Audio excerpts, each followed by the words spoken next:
What's good, y'all? This your boy Black G92. Now, after having a couple of mishaps with my last two reaction videos, one of them being the live performance of the song "Smooth Operator" that was recorded in 2011. Apparently, that's blocked worldwide for reaction videos, and also I reacted to the music video for the song "You Love Is King." That was blocked worldwide too. So I'm kind of feel some type of way about it. But I have that solved once I get my Vimeo account up and running again. So I send a link to those onto this channel so y'all can watch them, so get the views, because I don't want them to sit in the hard drive to go the fucking waste. But anywho, I'm taking a detour from requests and such. I was watching maybe a minute or two of this recent video from Gully Boy's channel from his obscure rap diss track series, and this is part 14. And I'm interested to see what he has to say about what his choices are for obscure diss tracks. And I'm interested to see what he has to say, because that man, Gully Boy, has some very wild opinions. It takes, but a good amount of them make sense. Not just a few that I don't really agree with, but others, like, okay, I see where you're coming from. And especially during the Drake and Kendrick Lamar beef, when it seemed like everyone just was heavily pro Kendrick Lamar, like he was like the middle ground, low key, you know what I mean? And there's a few other channels that are like middle ground with it, instead of just and plus, not to mention other channel I'm speaking on is Hip Hop Universe. He gave Not Like Us his credit, but also gave Drake his proper due, like as far as his diss records like Family Matters and Push Ups. But anywho, let's get to this like rap diss tracks part 14 in about 3, 2, 1. Let's go.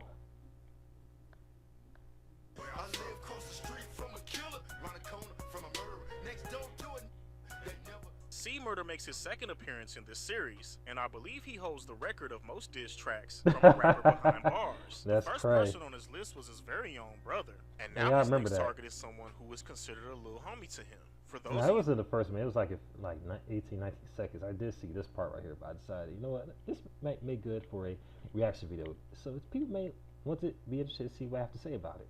But yeah, I do remember the diss record he's talking about is the one he's going at 2 Chainz. I remember this, but I'm gonna let him explain it. I'm gonna let this man cook. Oh no, TRU is an acronym that was created by C Murder and his older brother Master P, which stands for the Real Untouchables. This dates back to the early 90s, which consisted of Master P and No Limit Records dropping various albums under the TRU umbrella. This logo is near and dear to C Murder, as it's something he lives by. He also went as far to tattoo the label on his body, which showcases his loyalty to this group in a major way. Shit, damn, C Murder really took that TRU shit to heart. Damn. Got 2 of them bitches on tattooed. One was like right shoulder and one on his abdomen. Damn, that's crazy. And below his stage name. Damn, he really believed that shit. Hey, we got like, hey, every group has that one member that is like, man, this loyal to this, like, will bleed for that movement or that family name. Hey, it's just people like that you need in your life, for sure.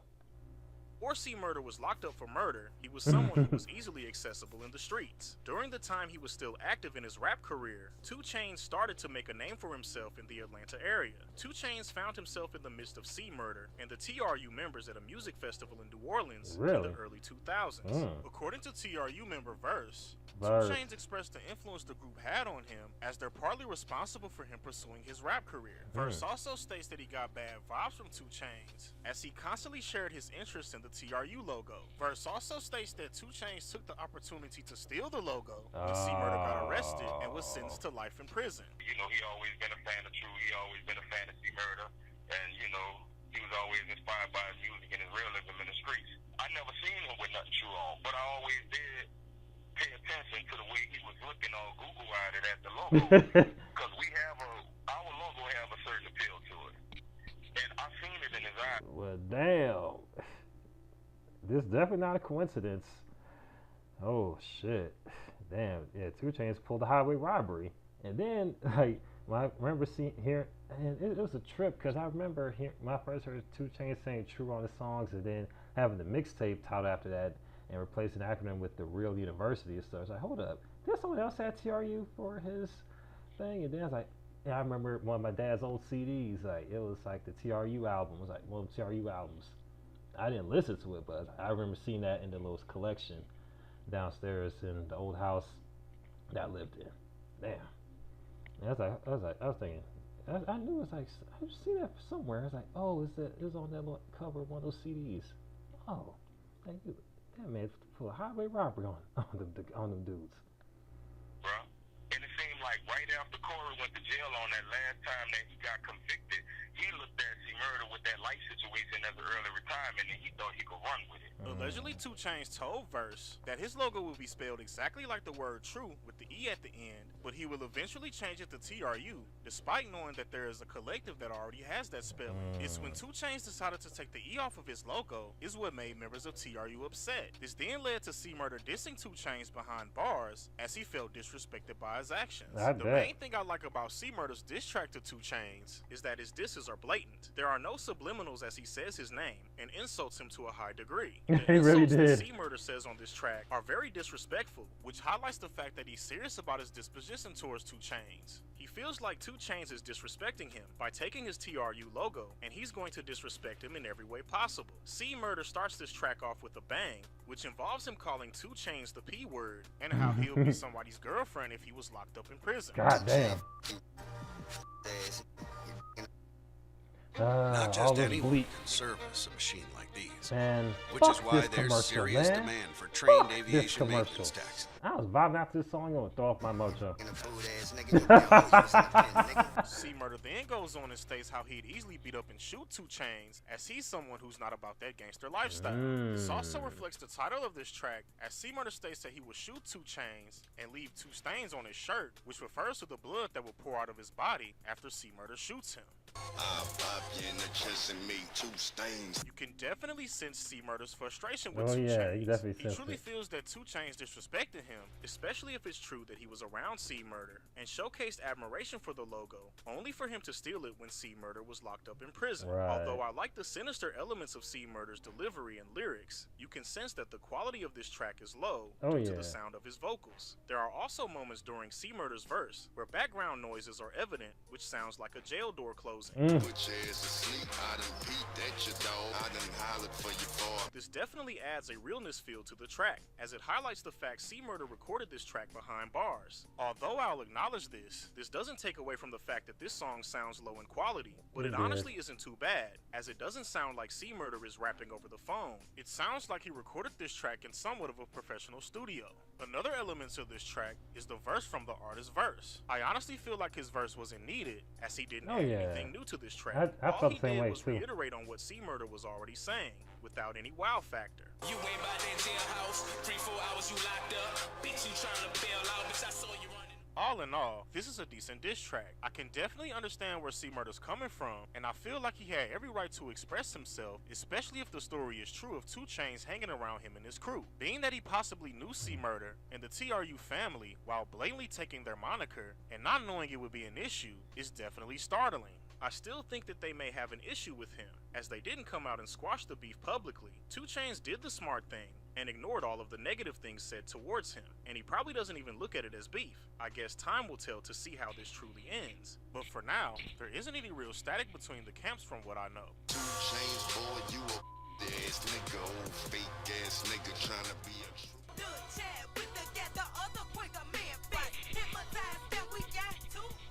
For those of you that don't know, Oh man, it's something about LeChat's flow that gets me hyped each time I hear her on the song or play one of her songs. I just get hyped every time I hear LeChat rapping on the song. It's just like her flow and her voice is do something to me, man. Just want to get amped up. And to me, there's only a few female rappers that like get me hyped like that. Mainly Glorilla, you know what I mean? And a few Megan Thee Stallion joints, but LeChat, Gangsta Boo, and of course Diamond on the Crime Mob songs, and Princess to an extent.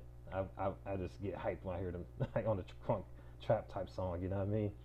So this could be for another video, but LeChat is a legendary female rapper from Memphis, Tennessee, Facts. that ushered in a lot of memorable hit songs in the early 2000s. Her affiliation with DJ Paul and Juicy J's record label Hypnotize Minds was also a big contributor to this as well. Before she gained great success in her rap career, she was influenced by the negative effects of the street life of Memphis, Tennessee, which led to her going through various hardships. This molded her rough and bold rap style, which is highly intriguing. The southern drawl of her voice is another noticeable factor about her style that makes it captivating. In the year 2000, LeChat linked up with Project Pat in order to create a song called Chicken Head. The idea of this track came from Project Pat, which involved a man and a woman roasting each other about their ratchet lifestyles. While in the studio, Project Pat approached LeChat and told her to roast him as hard as she can, and he's going to do the same. When LeChat agreed to this, it led to them creating a very memorable track that would go on to become a certified classic. LeChat and Project Pat's chemistry is impeccable, and DJ Paul and Juicy J's production is extremely catchy. There are a multitude of sounds and samples that are memorable, with the perfect example being when LeChat repeats the phrase "boy please whatever" throughout the track. Chicken, chicken, what, chicken heads. Chicken, what, chicken heads. In the year 2018, rising female rapper Cardi B released her reiteration of the song Chicken Head called Bickin' Head. She replaced the C with a B because of her affiliation with the Blood Gang. This song also involves original sounds and samples from the previous track, with a major one being Cardi B reciting LeChat's popular phrase. Oh yeah, I remember this. Oh yeah, this takes me back. I remember this beef. And Cardi B did not want no smoke with LeChat. She definitely ducked that lyrical fade. Cause like, and plus LeChat was not in the wrong for calling out Cardi B for that. Cause it was barely changes on the song. For real. Like, if you listen to it, side by side, it wasn't much changes from the OG version as well as Bickin' Head. Boy please whatever.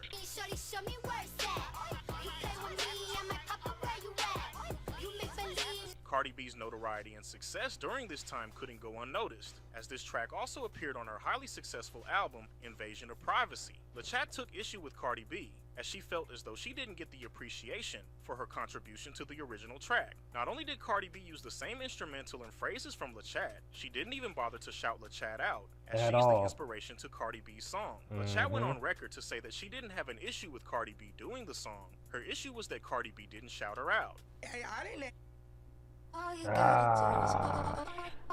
It's gonna get you've never to the used samples juiciness. like this before. This is Arcade, the Man, ultimate sample plugin. shut the hell up. Hey, I didn't ask for it. I didn't ask for somebody to come out saying my words. That boy, please, whatever. You know, they're my words. You know, they're actually words, and I just had to let them know. And you don't. I just feel like if you gonna at least do anything, that's to anybody.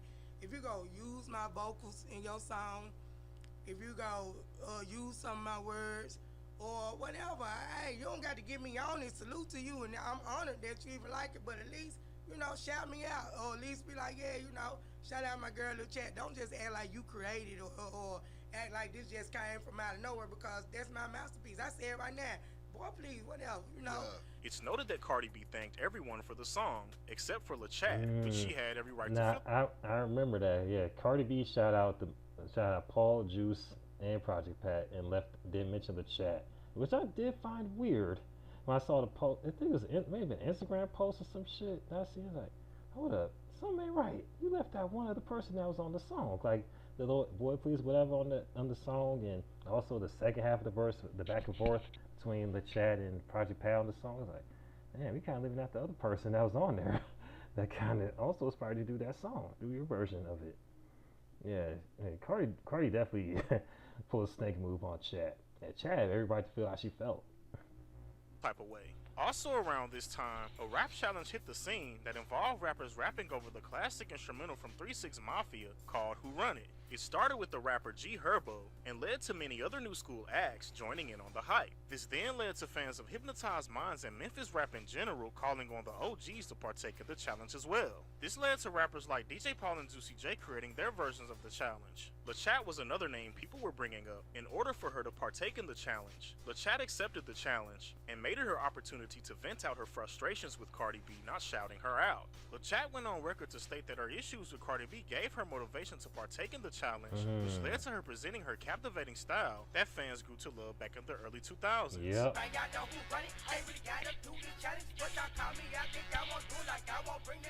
I like the fact that LeChat has a ton of energy on this track. She comes out the gate addressing the issue she has with Cardi B and women like her in the rap game. LeChat doesn't like the fact that women like Cardi B don't pay proper homage to the female MCs before them. She talks about how she felt slighted by not being mentioned alongside the other artists that were involved in making the song Chicken Head. LeChat's aggressive delivery brings out her ferocious lyrics towards Cardi B a great deal. There is also a moment on this track that involves LeChat doing incredible flow switches as she mimics the rhymes and mannerisms from 3 6 Mafia members that originally appeared on the Who Run It track. It's a bitch, you bitches love to hate. Always really never fake. Heard that it's the chat, you trifling bitches trying to. I also like how LeChat addresses the people who wanted her to do the Who Run It challenge at the beginning of this track. She states that they know she has the ability to kill any track she hops on, and this song is no different. Oh, there are yeah. also more noticeable disses towards Cardi B on this track, as LeChat brings up the fact that Cardi B doesn't write her raps. She also believes that Cardi B sold her soul to the industry, which is a way of saying that she doesn't have a mind of her own. You hoes ain't really writing for this shit, you sell your soul, girl, please, whatever. Although I'll admit that LeChat's lyrics and flow switches are great on this song, I don't like her delivery on this track overall. In my opinion, it sounds like she's struggling to get her lyrics out, and it also sounds like she's out of breath at certain moments. With that being said, I like LeChat's disses towards Cardi B, but not her overall performance. I also must say that this is nowhere near the best Who Run It challenge out of the many artists that participated. Oh nah, far from it. It's not terrible, but it wasn't the song. Yeah, the Chaz version of Who Run It over the beat Who Run It wasn't bad at all. But definitely in comparison to say Herbo and there's a few other people that did an amazing job on that shit and just ripped it. Like definitely not one of the best. And I can thinking back on the song, yeah, there's a bit of the whole sound like she was out of breath on that record. But I gotta give her credit for stepping up to the plate and just mention Cardi by name and saying how she felt about her. So. By no means me saying that this song is bad, as it's most certainly not. LeChat did a great job getting her point across. I also believe that LeChat had every right to be upset with Cardi B, as she was a big part of the Chicken Head song. But there could be a reason for Cardi B not acknowledging her, as she probably didn't know who LeChat was. But I find this hard to believe, Very hard because to believe. LeChat was a big part of the original song, and even if Cardi B didn't know her, I would assume that she had questions about the female rapper on the song, as LeChat had a ton of quotables. This is another beef that was resolved simply because the target didn't participate. It simply died down, as LeChat just wanted to get her point across, which I think she did in a great way with her version of the Who Run It challenge. I've been boss, I've been stamped, I ain't never had me no writer. It's that bitch that beat my shit to chat, bitch, no Oh man. And that was Gully Boy's Obscure Rap Diss Tracks Part 14. And there were some good choices, and it's from songs I haven't heard in years. It got me wanting to revisit them.